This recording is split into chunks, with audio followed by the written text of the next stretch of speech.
उनके दूसरे साथी सुखदेव थापर उनसे बहुत प्रेम करते थे।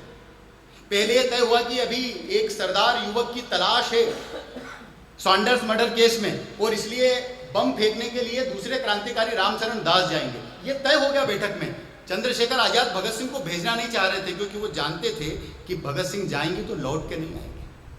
और रामचरण दास का नाम तय हो गया। अगली शाम को सतलज के किनारे पर भगत सिंह और सुखदेव, दो इतने करीबी साथी, भगत सिंह से सुखदेव कमर पर हाथ रख करके पूछते हैं, सरदार भगत सिंह, क्या जिंदगी में जीने की तमन्ना जाग उठी है?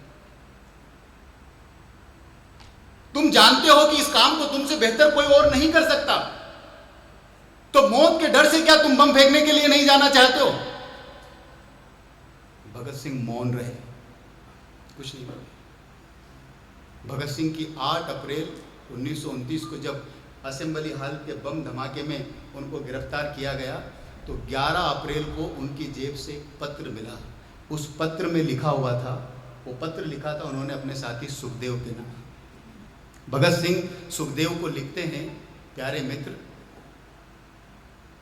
मैं पुरजोर कहता हूं कि मैं जीवन की आशा, आकांक्षा और जीवन की तमाम रंगीनियों से, मैं युवा साथियों से बात करना चाहता हूं। आपके हृदय से अगर स्पंदन उठे तो आप समर्थन कीजिएगा। एक रूहानी क्रांतिकारी की बात चल रही है, जो सच को स्वीकार करने को तैयार है। उसने कहा कि मैं पुरजोर स्वीकार करता हूं कि मैं जीवन की आशा, आकांक्षा और जीवन की तमाम रंगीनियों से ओतप्रोत एक युवा हूं। लेकिन मेरे दोस्त, अगर राष्ट्र की बलिवेदी पर कुर्बानी देने की बात आएगी तो तुम सबसे पहले भगत सिंह को ही पाओगे। और जब 6 बजे शाम को 23 मार्च 1931 को फांसी के तख्तों पर तीनों क्रांतिकारियों को लटकाया गया, चढ़ाया गया, तो उन्होंने काला कपड़ा पहनने से इनकार कर दिया। जल्लाद को कहा कि मैं ये जो फांसी का तख्ता है ये हम खुद अपने हाथ से डालेंगे।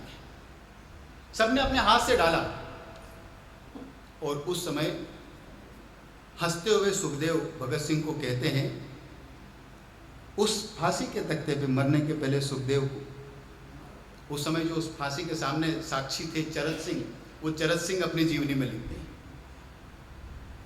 सुखदेव हंसते हुए भगत सिंह को कहते हैं, तुमने क्या सोचा था, मेरे पहले तुम मर जाओगे?